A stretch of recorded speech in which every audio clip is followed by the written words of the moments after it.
습니까? 아니죠. 자라야 되겠죠. 우리 아윤이가 예쁘게 율동도 했는데 아윤이가 자라면 누가 됩니까? 강지윤이가 되죠. 강지윤이 자라면 홍사옥이 됩니다. 예, 이유를 아실 겁니다. 예, 우리가 아이가 너무 예쁘고 너무 귀엽고 아름답죠. 하지만 그 상태로 머물러 있으면 안 되죠. 계속 자라야 됩니다. 우리가 우리 건물 뒤쪽, 교회 건물 뒤쪽에 보면 중소기업 연구소가 지금 건축 중에 있습니다. 한두 달 동안 계속 포크레인 세대로 땅을 파고 있었어요. 안반을 깨느냐고 아침 6시부터 그냥 덜그럭거리면서 하루 종일 몇 달 동안 안반을 캤습니다. 터를 닦기를 딱 마치고 나니까 이제 건물이 제법 이제 점점 올라오고 있어요. 우리가 건물도 그렇잖아요. 맨날 터만 닦으면 안 되죠. 건물을 올려야 됩니다. 우리가 많은 곡식들이 이렇게 여러분들이 기르고 준비한 곡식들이 딱 자랐는데 얘들이 열매를 맺기 위해서는 처음에 싹이 아주 귀엽고 앙증맞은 맞은 작은 씨앗이 땅에 떨어져서 그게 이제 열매를 맺기까지 계속해서 성장을 하게 되죠. 생명이 있는 것은 시작이 아니라 점점 더 자라야 됩니다. 오늘 이 골로새서의 말씀은 우리가 이제 예수를 믿는 초보적인 단계에서 이제 좀 더 넓은 이해, 더 넓은 폭으로 나아가자, 더 자라가야 된다, 이런 이야기를 하고 있습니다. 우리가 세상에서 또 여러 가지 일을 하다가 힘들고 지치고 넘어지면 또 다시 돌아와서 처음부터 예수를 믿고 또 기도를 하고 이런 거 하지 마라 이거예요. 이제 우리가 예수를 믿음으로 말미암아 이제 우리 앞에 펼쳐질 그 놀라운 그 흥미진진한 그런 일들을 도전해라. 그런 일들을 위해서 우리가 한 걸음 더 날마다 나아가자. 그 이야기가 바로 오늘 6절과 7절의 이야기입니다. 6절을 다시 한번 읽어볼까요? 같이 읽겠습니다. 그러므로 그러므로 너희가 너희가 그리스도 예수를 주로 받았으니 그 안에서 행하되. 네, 받았으니까 어떻게 하라는 거예요? 행하라. 받은 것으로 만족하지 말고 행하라. 이 받았다라고 하는 표현이 나오죠. 7절에 가보면 그 안에 뿌리를 박았다. 받았다. 그 안에 뿌리를 박았다. 이 표현의 의미는 털을 받다는 의미입니다. 털을 받다. 근데 뭐예요? 받고 있거나 받을 것이가 아니라 뭐예요? 받았다는 거예요. 그래서 헬라어 원어에도 보면 완료 분사입니다. 끝났다는 거예요. 우리가 예수를 믿었다. 예수를 주로 받았다. 우리의 뿌리가 예수에게 박혔다. 이게 이미 우리에게 이루어졌다는 거예요. 앞으로 이루어질 게 아니라 이미 이루어졌다. 자, 더가 예수 그리스도 안에 우리가 터를 조성을 했다는 거죠. 터라고 하는 게 뭡니까? 우리가 땅이라고 하는 거는 땅 자체로 존재하지 않습니다. 그 땅에 뭐를 심든지 뭐를 세우든지 그 의미가 있는 거죠. 즉 땅은 시작입니다. 터는 그 터로 존재해서는 안 돼요. 그 터에다가 뭔가가 심겨지고 뭔가가 세워져야지 그 터의 존재의 의미가 있는 거죠. 우리가 예수를 믿었다라고 하는 것은 터를 닦았다는 거예요. 이제는 터를 닦았으니까 뭐를 해야 돼요? 뭔가를 세워야 되겠죠. 그래서 오늘 그 이야기를 하는 겁니다. 더 뿌리를 박으며 세움을 받았다. 그러니까 하나님은 우리가 단지 예수를 믿고 교회를 나가는 것에서 끝나는 것이 아니라 그 이후에 세워지고 자라서 얻게 될 그 충만한 은혜, 그 풍성한 은혜, 그 풍성함 더 풍성해지고 더 충만해지기를 바라는 것이 하나님의 뜻이고 목적입니다. 우리가 이 예쁜 자녀들을 키우잖아요. 왜 키워요? 여러분들 자녀들을 위해서 평생을 헌신해 오셨잖아요. 왜 그러셨어요? 그래서 사랑하니까. 뭐를 바라고? 우리 아이들이 그렇잖아요. 그냥 품 안의 자식이 아니라 이 내 자식이 자기의 인생을 마음껏 펼쳐가도록, 그래서 지금의 나보다 더 나은 삶을 향하여 살아갈 수 있도록, 그 일을 위한 것이 부모가 자녀들을 키우는 목적이죠. 하나님이 우리를 불러서 예수님을 믿게 했던 이유의 그 목적은 바로 뭐겠습니까? 우리가 예수 그리스도 더 위에 더 놀라운, 더 충만한, 더 풍성한 그런 삶을 누리도록 하기 위한 것이 하나님의 부르심이라고 하는 거죠. 그렇기 때문에 우리는 받았고 뿌리를 내렸기 때문에 이제는 우리가 자라야 된다, 이렇게 얘기하는 거죠. 그래서 6절의 말씀처럼 이제 받았으니 그 안에서 행해라, 이렇게 이야기를 하고 있는 것입니다. 그럼 어떻게 행해야 되느냐? 7절에 그 방법이 나와 있는 거죠. 7절을 같이 읽겠습니다. 시작. 그 안에 뿌리를 박으며 세움을 받아 교훈을 받은 대로 믿음에 굳게 서서 감사함을 넘치게 하라. 네, 우리가 그리스도 예수님을 주로 받았다, 믿었다. 그래서 행해야 된다. 어떻게? 그 안에 뿌리를 받고 세움을 받아야 된다. 네. 뿌리를 받고 세우라는 건 뭐예요? 자꾸 자라라는 거죠. 히브리서 6장 2절에 가보면 교훈의 털을 다시 닦지 말고 완전한 대로 나아가라, 이렇게 말하고 있어요. 우리가 아이들 때 가지고 있는 지식과 그 지식으로 살아갈 수가 없습니다. 그래서 우리는 날마다 성장하기 위해서는 새로운 것들을 받아들여야 되겠죠. 우리가 아이들이 초등학교 때 배웠던 것으로 대학교를 갈 수가 없어요. 초등학교에 배운 걸로 어디를 갈 수 있습니까? 중학교를 갈 수 있죠. 중학교에 배운 것은 어디를 갈 수 있어요? 고등학교를 갈 수 있습니다. 고등학교까지 배워야지 어디를 들어갈 수 있는 거예요? 대학교를 갈 수 있는 거죠. 그런 거죠.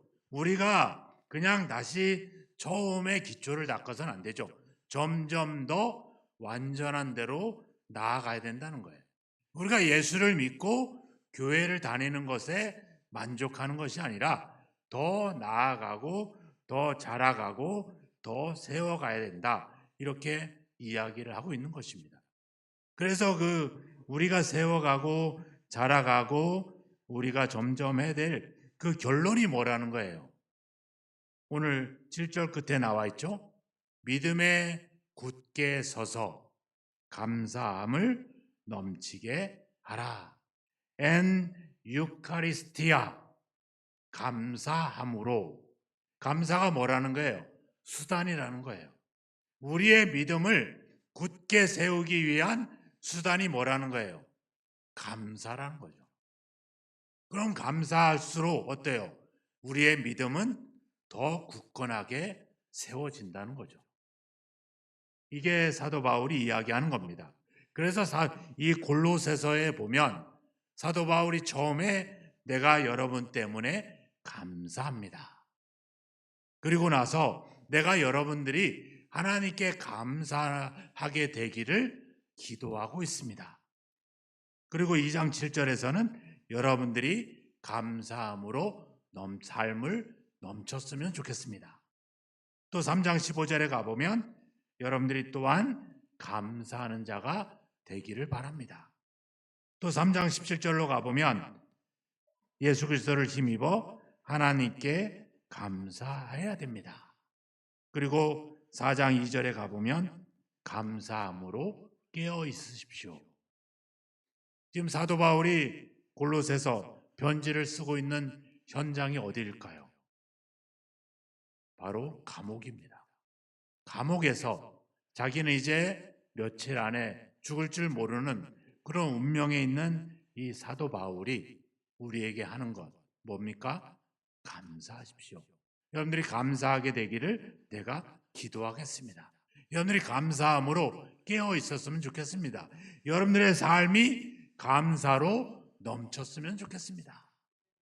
어디에 있는 사람이 감옥에서 예수 그리스도를 믿는다는 이유 때문에, 복음 때문에 죽어야 될 운명에 처해 있는 이 사도가 우리에게 말하고 있는 것입니다. 감사하십시오. 바로 사도 바울은 감사함으로 말미암아 어때요? 그의 믿음이 결코 흔들리지 않았죠. 빌립보 감옥에 갇힐 때에도 어떻게 했습니까? 신라와 함께 하나님을 찬미하고 하나님께 감사했습니다. 그는 어떤 환경에도 흔들리지 않은 거죠. 감사는 우리의 믿음이 굳게 서 있다라고 하는 결과이기도 하지만 우리의 믿음을 굳게 세워주는 중요한 영적 수단이 되기도 한다라고 하는 사실입니다. 우리가 레슬리 뉴비긴이라고 하는 학자는 이렇게 이야기했습니다. 그리스도의 평강이 모든 믿은 이들 속에 존재하며 그것은 감사함으로 나타납니다. 이렇게 얘기했어요. 우리가 감사하다는 말은 뭐예요? 오늘 7절의 말씀에 보면 믿음에 서서 감사함을 넘치게 해라. 감사하다라고 하는 것은 내가 믿음에 서 있다라고 하는 뜻입니다. 자, 뒤로 넘어가서 골로새서 3장 15절을 보겠습니다. 골로새서 3장 15절에서 17절을 같이 한번 읽겠습니다. 15절 시작. 그리스도의 평강이 너희 마음을 주장하게 하라. 너희는 평강을 위하여 한 몸으로 부르심을 받았나니 너희는 또한 감사하는 자가 되라. 그리스도의 말씀이 너희 속에 풍성히 거하여 모든 지혜로 피차 가르치며 권면하고 시와 찬송과 신령한 노래를 부르며 감사하는 마음으로 하나님을 찬양하고 또 무엇을 하든지 말에나 일에나 다 주 예수의 이름으로 하고 그를 힘입어 하나님 아버지께 감사하라. 네. 우리가 감사를 위해서 부르심을 받았다. 이렇게 말하고 있습니다. 감사라고 하는 것은 우리가 해야 될 책임일 뿐만 아니라 우리가 가지고 있는 특권이기도 하는 거죠. 내가 믿음에 서 있다는 것이 감사로 표현되지고 또 감사함으로 인해서 내 믿음을 굳게 세워주는 중요한 영적 수단이 된다라고 하는 것이죠. 그래서 감사는 아까도 이야기했지만 우리의 환경과 우리의 처지와 우리가 맺은 어떤 이 열매들의 양에 따라 변하는 그런 감정적인 것들이 아니라고 하는 겁니다. 이 감사라고 하는 것은 바로 내가 믿음 위에 서 있다라고 하는 그런 어떤 삶의 모습이기도 하고 우리의 믿음을 세워주는 중요한 영적인 역할들을 하고 있다는 것이죠. 시편 65편에 가보면 들판의 양떼로 가득하고 골짜기마다 곡식이 덮여 있고 즐거움이 넘치는 기쁨의 노랫소리로 찬양하는 시가 시편 65편입니다. 근데 다른 데 가보면 이런 표현이 있죠. 한번 말씀을 같이 한번 읽어보겠습니다. 하박국 3장 17절과 18절 말씀입니다. 같이 한번 읽겠습니다. 비록 무화과 나무가 무성하지 못하며 포도나무에 열매가 없으며 감람나무에 소출이 없으며 밭에 먹을 것이 없으며 우리의 양이 없으며 외양간에 소가 없을지라도 나는 여호와로 말미암아 즐거워하며 나의 구원의 하나님으로 말미암아 기뻐하리로다. 아멘. 어떤 사람은 들판의 양떼가 넘쳐서 감사하는 사람도 있지만 이렇게 우리의 양이 한 마리도 없고 목장의 양떼가 다 사라지고 소출이 먹을 것이 없다 할지라도 뭐 때문에 나를 도와주시겠다 약속하신 하나님 때문에 감사한다. 그러니까 감사라고 하는 것은 우리의 형편에 따라 변하는 그런 것이 아니라는 거죠. 오직 하나님의 은혜를 기억하는 것. 오늘 우리가 추수감사절을 보내고 있잖아요. 성경적으로 보면 초막절이라고 말하기도 하고 수장절이라고 말하기도 합니다. 그래서 그 말씀에 그 규례에 대해서 신명기 16장에 가보면 그 내용이 나와 있습니다. 거기서 하나님은 뭐라고 이야기하냐면 7일 동안 즐거워하고 기뻐해라. 그리고 모든 물산과 내가 네 손을 댄 모든 일에 복 주실 것이니 즐거워해라. 이렇게 말하고 있어요.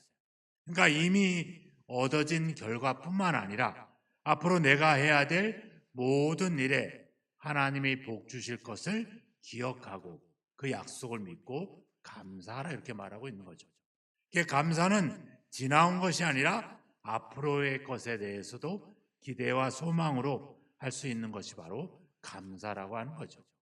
감사는 바로 내가 예수 그리스도를 믿는 믿음 위에 서 있다라고 하는 것에 대한 증거이고 나를 세워주는 중요한 수단이기도 한다는 것입니다.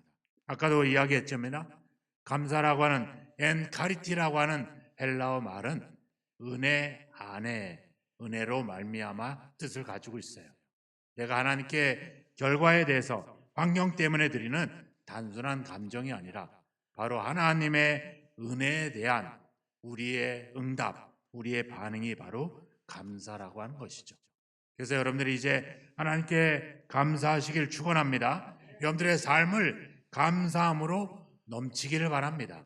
그것이 여러분들의 믿음을 증거할 것이고 여러분들을 굳건하게 세워주실 것입니다.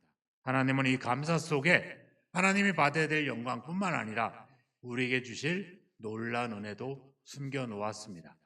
하나님께 감사해서 여러분들의 삶이 더 은혜로 충만해지기를 주님의 이름으로 축원합니다. 바로 오늘 삶을 감사함으로 넘치게 해야 됩니다. 바로 그럴 때 우리의 믿음도 또 하나님을 향한 영광도 충만하게 될 줄로 믿습니다. 하나님께 받은 은혜를 기억해서 이번 한 주간 하나님께 마음껏 감사하는 저와 여러분이 되길 주의 이름으로 축원합니다. 이제 예수를 믿는 것으로 교회를 다니는 것으로 만족하거나 머물지 마시고 이제 감사함이 넘치는 삶으로 여러분들이 자라가고 성장해 가기를 주님의 이름으로 축원합니다. 그리스도 예수를 우리가 믿었으니 이제 주님의 교훈을 우리가 받았으니 이제 우리의 삶이 감사로 넘쳐야 될 것입니다. 그것이 하나님의 뜻이고 하나님이 우리를 부르신 이유입니다. 하나님은 우리가 그냥 머물러 있지 않기를 원합니다. 하나님은 우리가 더 풍성히 더 충만한 것을 누리기를 원하고 계십니다. 그 일에 우리가 부름받은 것을 기억하시고 머물러 있지 마시고 그리고 계속해서 전진해 가십시오. 더욱더 굳건하게 감사함을 넘치게 하십시오. 여러분들의 삶이 흥미진진하고 여러분들의 삶에 하나님의 은혜가 넘치게 될 줄로 믿습니다. 그 삶을 살아가시고 그 삶을 우리 자녀들에게 보여주십시오. 그럼 우리 자녀들의 삶도 감사함으로 넘치게 될 줄로 믿습니다. 그 은혜가 감사함의 은혜가 여러분들의 가정과 여러분들의 삶에 넘쳐나기를 주님의 이름으로 축복합니다. 기도하겠습니다. 이 시간에 함께 기도하겠습니다. 하나님, 나의 삶이 감사함으로 넘치게 해 주옵소서. 함께 하나님께 한 1분 정도 집중해서 기도하도록 하겠습니다. 하나님 아버지 감사합니다. 이 시간에 말씀을 통해서 이제 우리가 머물러 있지 않게 하시고 털을 닦는 일에 멈추지 않게 하시고 예수를 믿은 것에 만족하지 않게 하시고 하나님이 준비하신 그 풍성함으로 그 넉넉함으로 나아갈 수 있도록 인도하여 주시옵소서. 우리의 삶이 감사로 넘치고 우리의 삶이 감사함으로 충만하는 자리로 더욱더 성장하고 더욱더 자라가기를 소망하오니 하나님이 우리를 받아주시고 우리를 인도하시고 함께하여 주옵소서. 우리를 감사하는 자로 불러주셨사오니 우리의 삶이 감사함으로 넘쳐서 하나님의 부르심에 응답할 수 있도록 인도하여 주옵소서. 감정적인 표현에 머물지 않고 하나님의 충만한 데까지 자라갈 수 있는 우리 모두의 성장이 있게 하여 주옵소서. 믿습니다. 기대합니다. 소망합니다. 하나님 아버지, 감사합니다. 우리가 하나님께 받은 은혜가 너무나도 크고 너무나도 놀라우며 또 앞으로 우리에게 나타날 하나님의 놀라운 일들이, 흥미진진한 일들이 펼쳐질 것을 믿고 감사를 드립니다. 이제 아버지 하나님 주님, 우리의 마음, 우리의 감정적인 표현에서 멈추지 않게 하시고 우리의 삶이 감사함으로 넘치는 귀한 역사가 있도록 인도하여 주옵소서. 하나님 아버지, 우리의 삶이 감사로 넘쳐서 우리의 어떤 일에도 흔들리지 않고 믿음에 굳게 서게 되는 저희들이 되게 하여 주옵소서. 이제 믿음의 촛불을 벗어버리게 하시고 더 성숙함으로 하나님이 준비하신 더 풍성한 은혜 속으로 나아가고 성장하고 자라가는 우리의 믿음과 삶이 되게 하여 주옵소서. 믿사오며 예수 그리스도의 이름으로 기도하옵나이다. 아멘.